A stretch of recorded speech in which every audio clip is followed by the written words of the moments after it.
the northeast of Scotland last year, and this tracking has been carried out primarily for fisheries management purposes to guide the management that we do on the river. Okay, so by way of introduction, this graph shows the salmon rod catch on the Dee for the last 65 years, and we use rod catch as an indicator of adult stock abundance. So overall, since the late 1960s, we have seen a decline in our rod catches and our stock size, which is common to many rivers and correlates well with increasing marine mortality. But it's really this period here, sort of since 2010, 2011, when we've seen another quite sharp decline in our stocks. And that's also been seen in other rivers, as Marcus just mentioned. You know, the Devon are seeing a decline in their catches, as has the Don, the Eithne and the Lossy rivers, all on the sort of the northeast area of Scotland. So that kind of suggested that maybe there's a common factor that's influencing salmon stocks in a sort of local or regional area. And if that's the case, then perhaps there's an issue in the coastal or near shore waters. So we talk about tracking of salmon smolts through the lower river and sort of the estuary area, really to address this potential sort of local regional issue in the coastal area. And our tracking had four very specific aims. Firstly, to look at overall sort of survival of smolts as they go through the lower river and through the estuary area. Secondly, to look at the migration patterns of the smolts as they head through the estuary. And probably at this point here, I should point out for those who don't know the Dee, that our estuary is actually a very busy shipping port. It's Aberdeen Harbour. It's one of the busiest ports in the UK, and it takes in ships up to 160 metres long. So there was a suspicion that that may be influencing or affecting smolt movements and may even, cause delays to migration. So that was the reason behind this. Thirdly, we wanted to find out about the migration timings of the smolts as they exit the river, because it's information we don't actually have. And from a management point of view, it's information that we really need. We've heard a lot about smolt windows and how it's important that we protect our vulnerable smolts as they leave the river. So the first thing we need to do is define that period. For example, for us, it would be very useful in determining, sort of responding to planning applications for engineering works in the river or the harbour.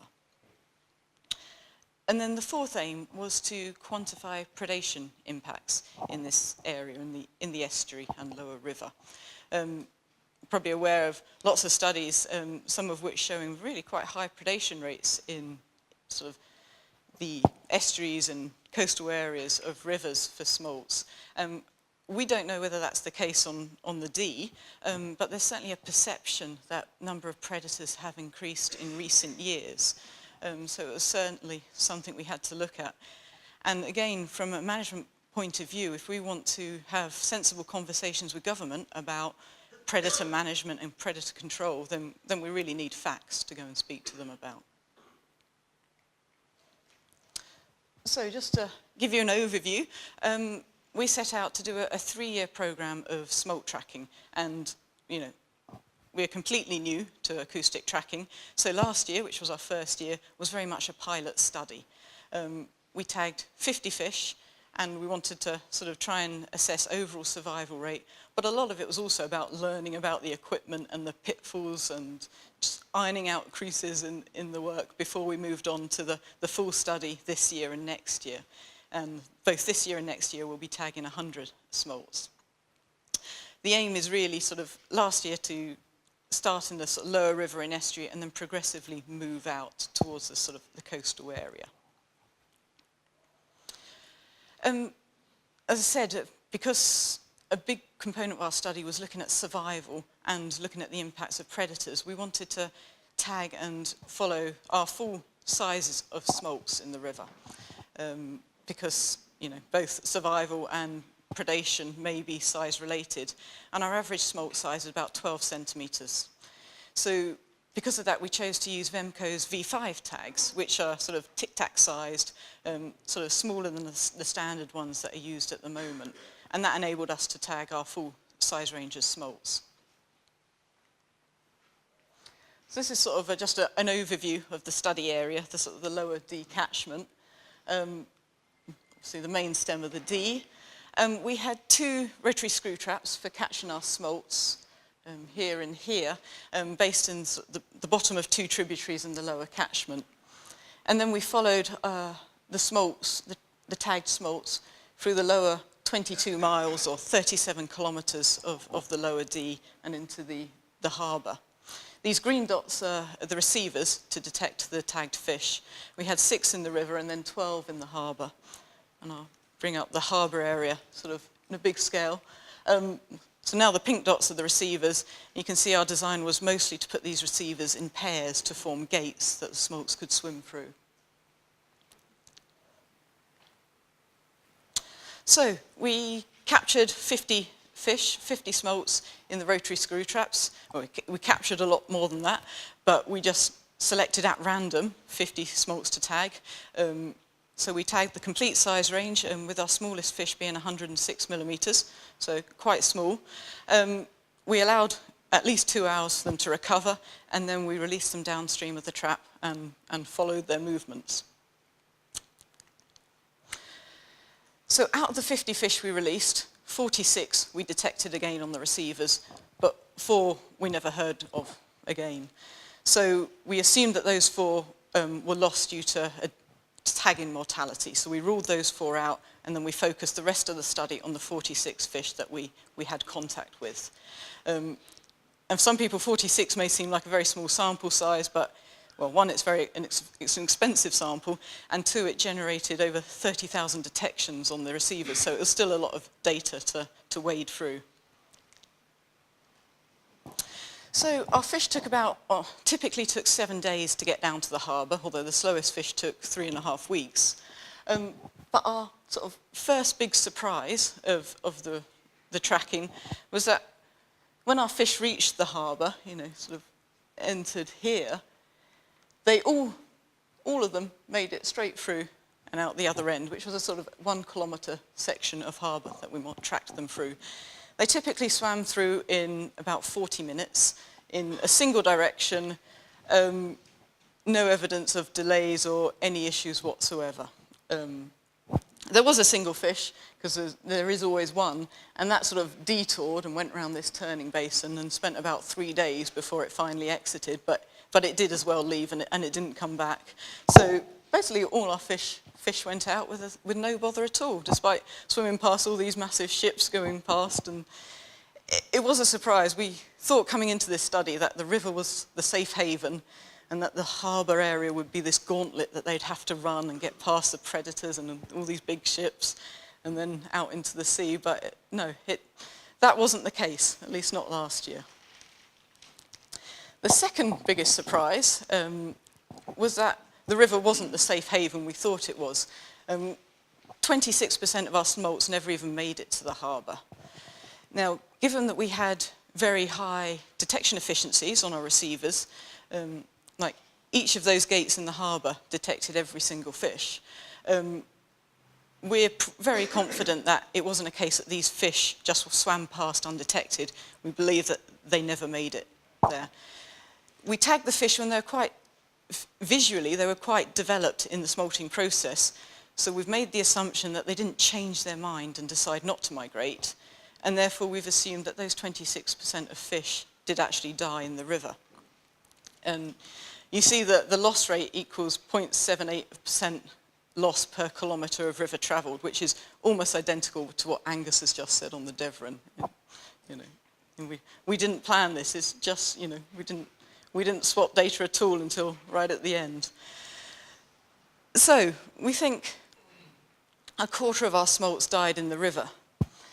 In terms of explaining what's happened, well, we've got 2 probable ideas. Firstly, it's predation related, or secondly, it's tagging related.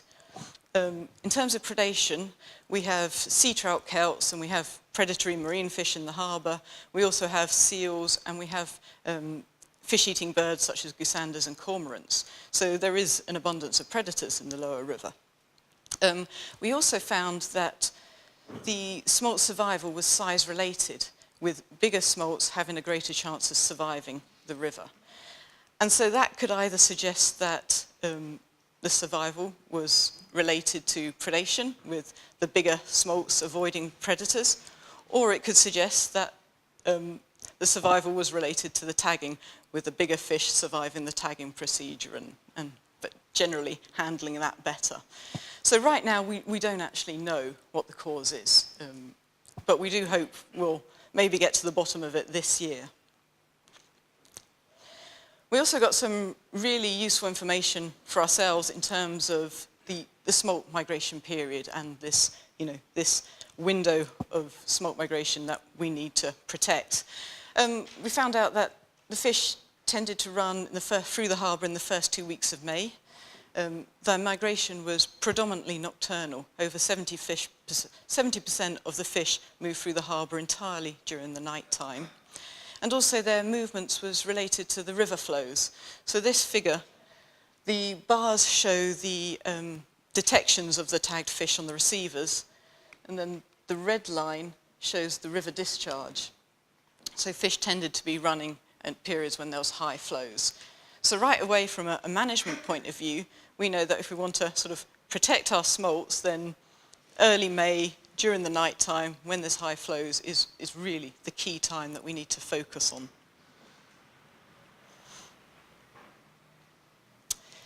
So, in terms of challenges from this work, I said last year was just a pilot year for us. The biggest issue was working in the harbour. I said it's a really busy port. It brings in £1.5 billion each year to the local, or to the UK economy. So for some reason that they decided that would take priority over our smolt tracking study, and we had to fit in with their requirements. So, for example, we couldn't put our receivers in the navigation channel, and there was a lot of hoops to jump through, but we very much had to work with them, because otherwise we wouldn't have got this study done. So maybe we didn't get the ideal study design that we would have chosen had we just been doing it on paper, but this is how we got it done in practice. And I have to say the Harbour Board were very helpful and, provided us with the boat to deploy the receivers. So it's fair enough, really. So hopefully next year or two, we will start to work out what the predation impact is on our smolts. However, we would still yet then need to determine what predators are responsible for the losses. If we start to see changes in the behaviour of the tags, to suggest that the tags are now inside the belly of a predator, we might be able to surmise what predator that is. But it is possible that if the predation is occurring in the river with the receivers being quite far apart and the predator's not moving that much, we may not get that information from this study, and we may need to look at alternatives such as pit tagging study to tease that information out. Said at the beginning, we used the small tags so we could look at our full size range of smolts, and that was definitely the right decision. But there's the flip side for using small tags. Firstly, that they have a short battery life, but also that they have a short detection range. So in good conditions, they can be detected for 100 meters or so, but in the environment of a very noisy harbour, that detection range could drop easily to 50 meters, and at some points it was down to 0. So in some aspects, we consider ourselves actually quite lucky to have kept track of all our fish in the harbour. So when it comes to the future, and as I said, we want to expand out and into the coastal environment,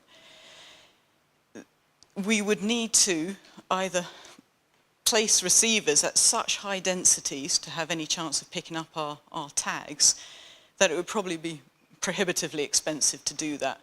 And so the alternative is to really look at a completely different experimental setup and run a new project. So that is a bit of a dilemma we face at the moment. My final point is really, we're a reasonably sized fisheries management organisation in Scotland. However, the investment that we have put into this acoustic tracking work has been absolutely massive for us, both in terms of capital expenditure and staff resources. And we were able to do it because of the declines in the rod catches on the river. We had the support of our local stakeholders to do so. But of course, they want answers, and they want answers pretty quickly. So, within the next year or two, they want management advice coming out of this study. And it's a situation that a lot of us face. We've got to provide good quality evidence for management, but we've got to do it quickly and as cheap as possible. So, that is the ultimate challenge for most of us. So quickly, sort of, where are we going now? We've got good plans for this year. Firstly, to repeat what we did last year, to confirm the findings, see if survival rates are similar. Again, smolt timings, the migration timings, is that the same this year as well? Thanks to Marine Scotland Science, we also have the opportunity to monitor smolts from the upper D catchment, so we can compare migration of smolts from the upper and the lower D catchment. Perfect. Which will be very useful in terms of identifying the smolt migration period. It will hopefully also start to address the underlying cause of what's responsible for this in-river mortality. So if it's our suggestion 1 and it's predation related, then we'd expect to see mortality increase as we go downstream, as predators become more abundant. But if it's suggestion 2 and it's tagging related, then we'd expect survival to increase as we go downstream and the fish start to recover from the procedure more. Because everything went well last year, the Harbour Board have relaxed some of their rules, and we're actually able to extend further out into the harbour this year. So that's great news for us. We'll be able to sort of extend the study further, and we'll be doing that. And then finally, we are absolutely delighted that Marine Scotland Science have decided to conduct a smolt tracking study in the D this year as well. And they're using the bigger Vemco V7 tags, and so it's very much a two-pronged approach, with our study looking at survival of smolts and really focusing on the river and estuary area, and their study looking more at migration routes of smolts once they leave the river and enter into the coastal area. And as I said, that's the area that our equipment, I think, will find a bit challenging. So fingers crossed we'll get a lot more information this year and start to put it into practice next year as well on the river in terms of management. Okay, so yeah, a lot of people to thank. Glad to know we must be at least the second group in Scotland to be doing smolt migrations. Yeah, excellent, thank you. That's lovely. Thank you.